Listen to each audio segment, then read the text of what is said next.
늦은 것은 없습니다. 다만 시작하지 않는 것이 늦을 뿐입니다.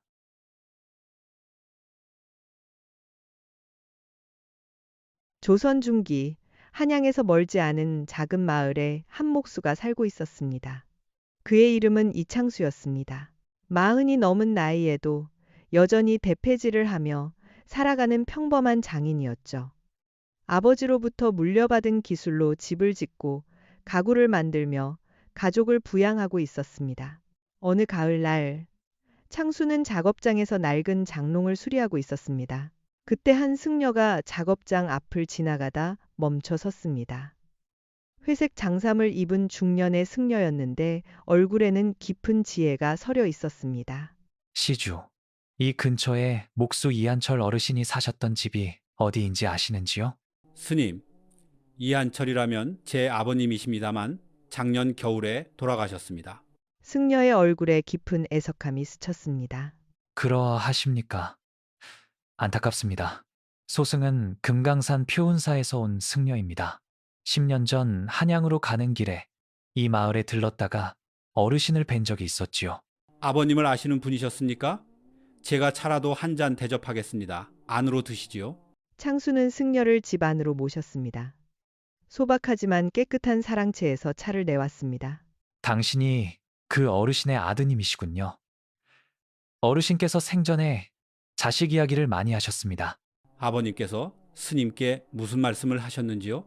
승려는 잠시 차를 한 모금 마시고 천천히 입을 열었습니다. 10년 전 어느 봄날이었습니다.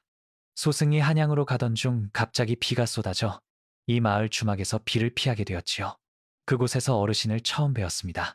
어르신은 혼자 구석 자리에 앉아 무언가를 열심히 적고 계셨습니다. 승려의 회상 속으로 장면이 바뀌었습니다. 10년 전 그날 주막에는 빗소리만 요란했고 한 구석에서 이한철이 붓을 들고 있었습니다. 시주께서는 무엇을 그리 열심히 쓰고 계십니까? 아, 스님, 별것 아닙니다. 그저 심심풀이로 적어보는 글일 뿐입니다. 그렇게 말하면서도 이한철은 얼른 종이를 접으려 했습니다. 하지만 승려의 눈은 이미 그 글의 첫 구절을 보고 말았습니다. 잠깐만 기다려 주십시오. 그 글, 혹시 소승이 한번 읽어봐도 되겠습니까? 글씨체가 예사롭지 않아 보입니다. 스님, 부끄럽습니다. 제대로 배우지도 못한 사람이 쓴 글이라. 아닙니다. 이미 본 바로는 필체가 범상치 않습니다. 부디 한번 보여주십시오. 이한철은 한참을 망설이다가 조심스럽게 종이를 승려에게 건넸습니다. 승려는 그 글을 읽기 시작했고 점점 눈빛이 달라졌습니다. 그것은 나무를 다루는 장인의 마음을 담은 산문이었습니다. 이것은 참으로 놀라운 글입니다.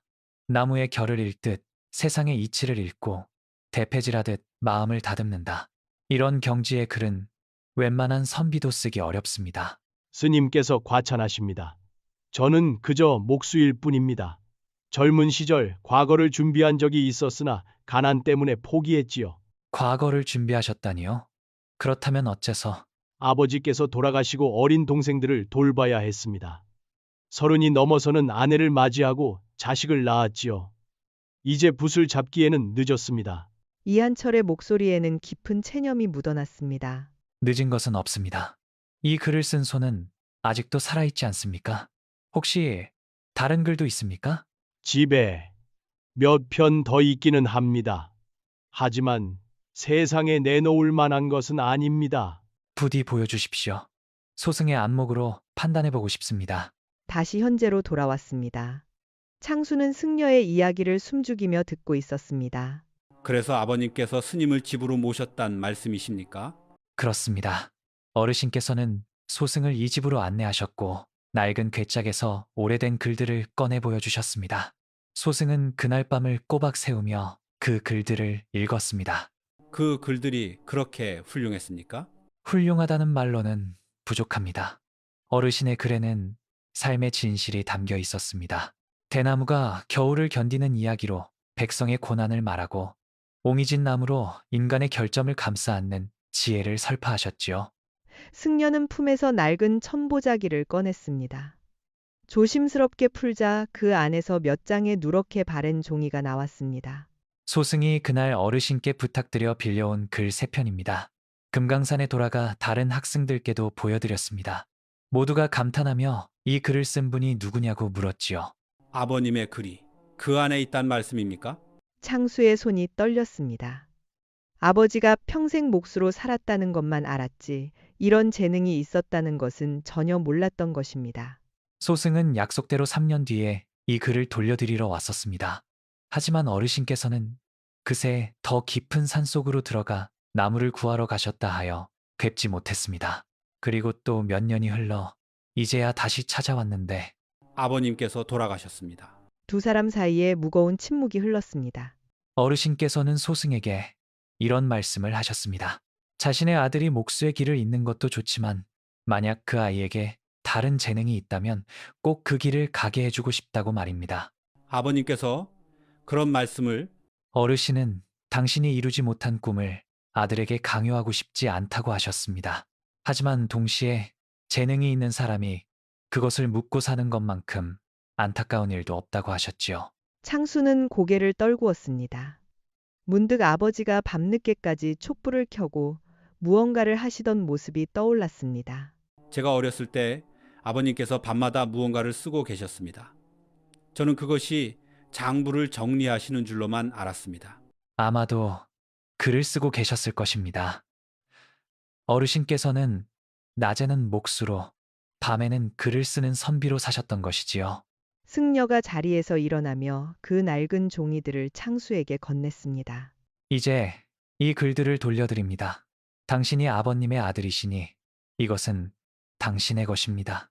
부디 잘 보관하시고 아버님의 뜻을 기억해 주십시오. 스님, 잠깐만 기다려 주십시오. 창수는 급히 안채로 들어갔습니다. 그리고 아버지의 유품이 담긴 낡은 괴짝을 열었습니다. 그곳에는 아버지가 쓰던 대패와 톱, 그리고 먹과 붓이 함께 놓여 있었습니다. 창수는 그 붓을 꺼내 들었습니다. 창수는 다시 사랑채로 나와 승려에게 그 붓을 보였습니다. 스님, 이것이 아버님께서 평생 사용하시던 붓입니다. 제가 이 붓을 어떻게 해야 할까요?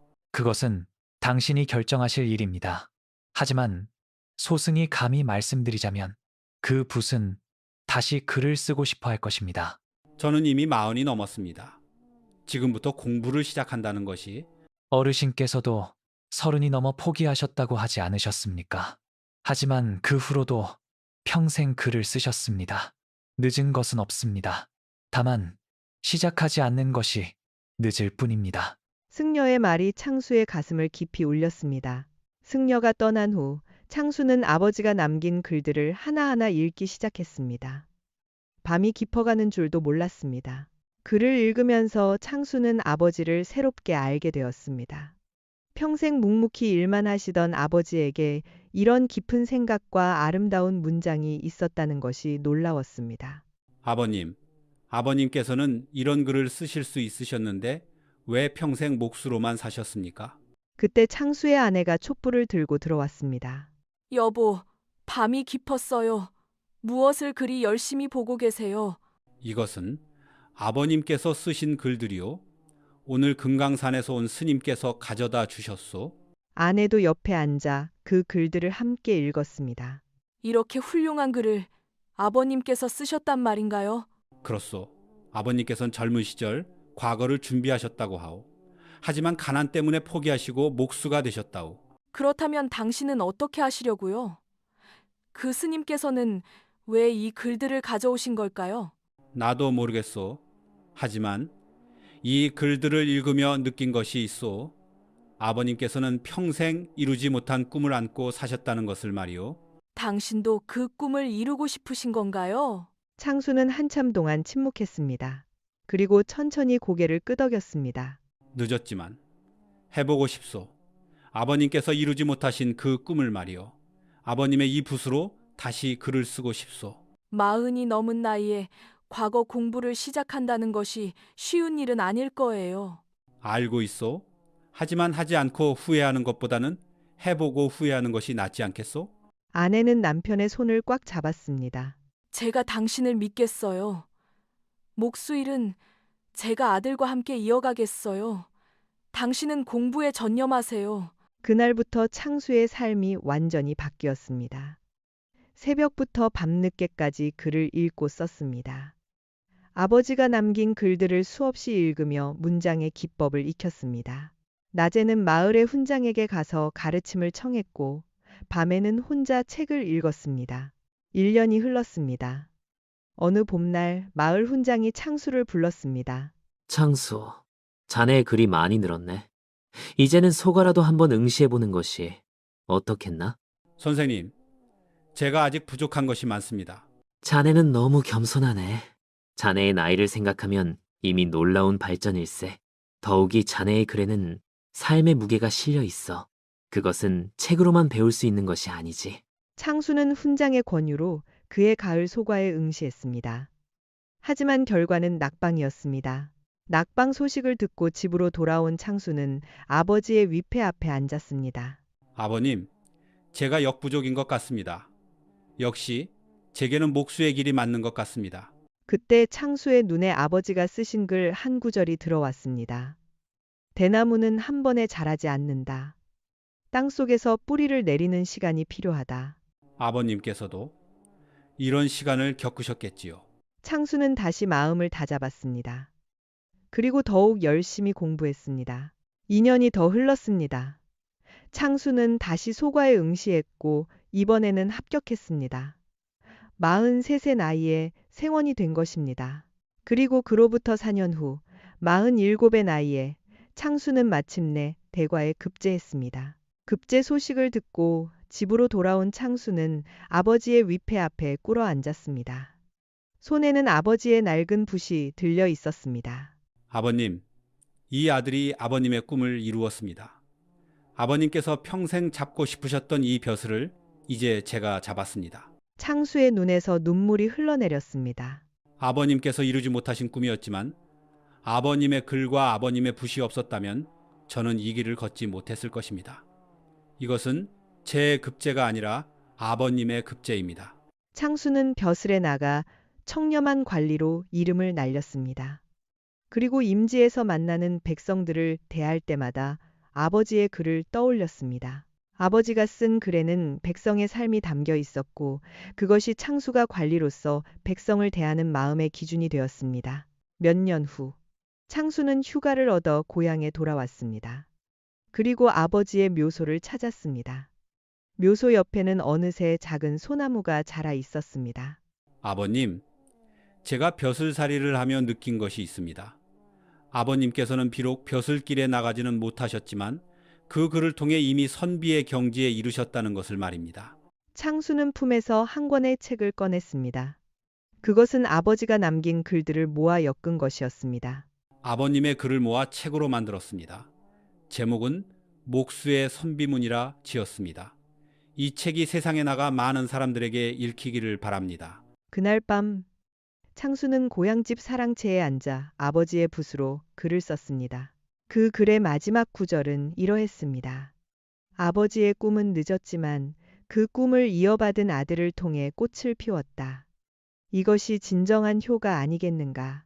창수가 급제한 후 고향 마을에는 아름다운 소문이 퍼졌습니다. 목수의 아들이 아버지의 뜻을 이어 급제했다는 이야기였습니다. 그리고 그 아버지가 평생 남몰래 글을 쓰며 선비의 마음을 간직했다는 감동적인 이야기도 함께 전해졌습니다. 몇 해가 더 흐른 어느 날 창수는 다시 금강산 표은사를 찾았습니다. 그 승려를 만나기 위해서였습니다. 표은사 경내에서 창수는 그 승려를 다시 만났습니다.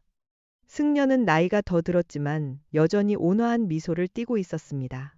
이게 누구십니까? 이 어르신의 아드님이 아니신지요? 스님, 그간 안녕하셨습니까? 인사드리러 왔습니다. 창수는 정중히 절을 올렸습니다. 벼슬에 오르셨다는 소문을 들었습니다. 진심으로 축하드립니다. 스님께서 아버님의 글을 돌려주지 않으셨다면 저는 지금도 대패질만 하고 있었을 것입니다. 스님께서 아버님의 붓을 제게 돌려주셨기 때문입니다. 아닙니다. 소승은 다만 전할 것을 전했을 뿐입니다. 그 붓을 다시 잡은 것은 당신의 용기였습니다. 스님, 이것을 받아주십시오. 창수는 아버지의 글을 엮은 책을 승려에게 건넸습니다. 이것은 아버님의 글을 모아 만든 책입니다.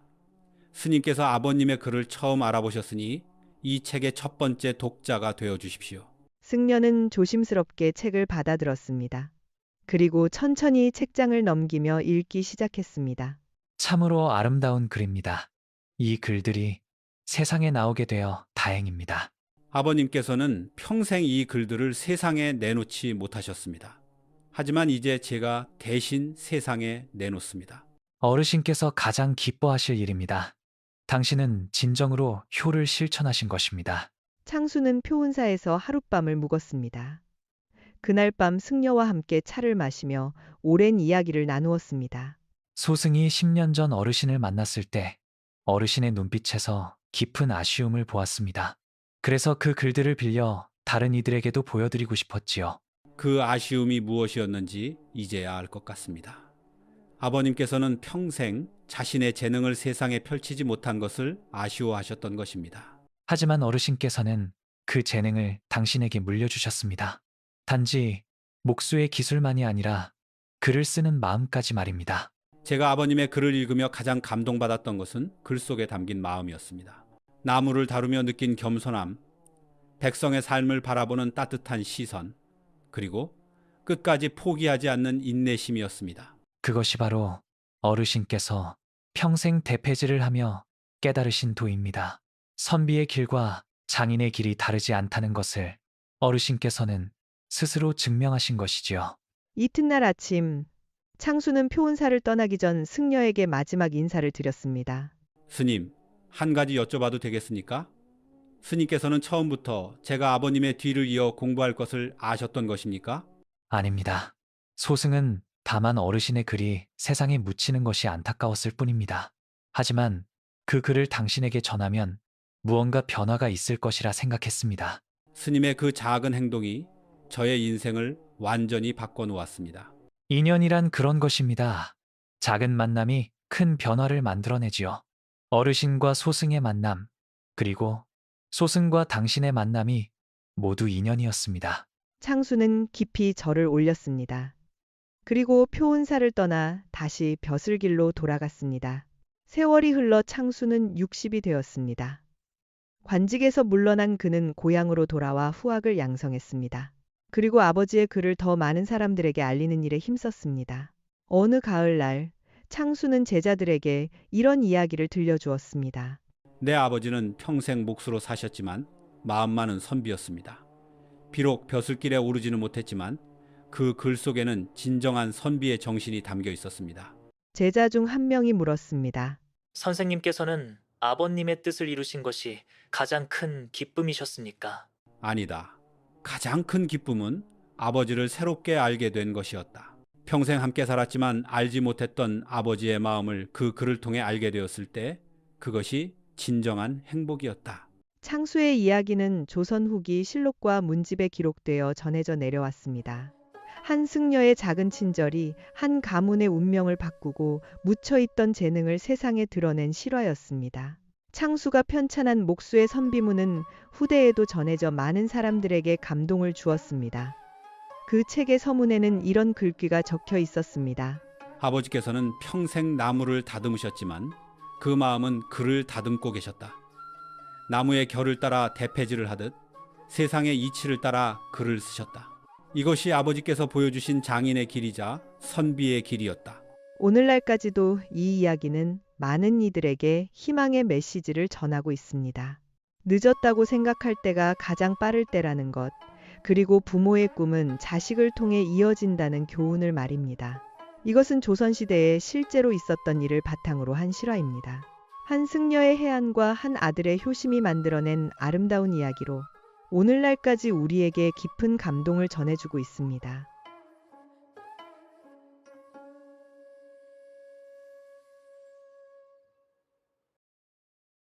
시청해주셔서 감사합니다.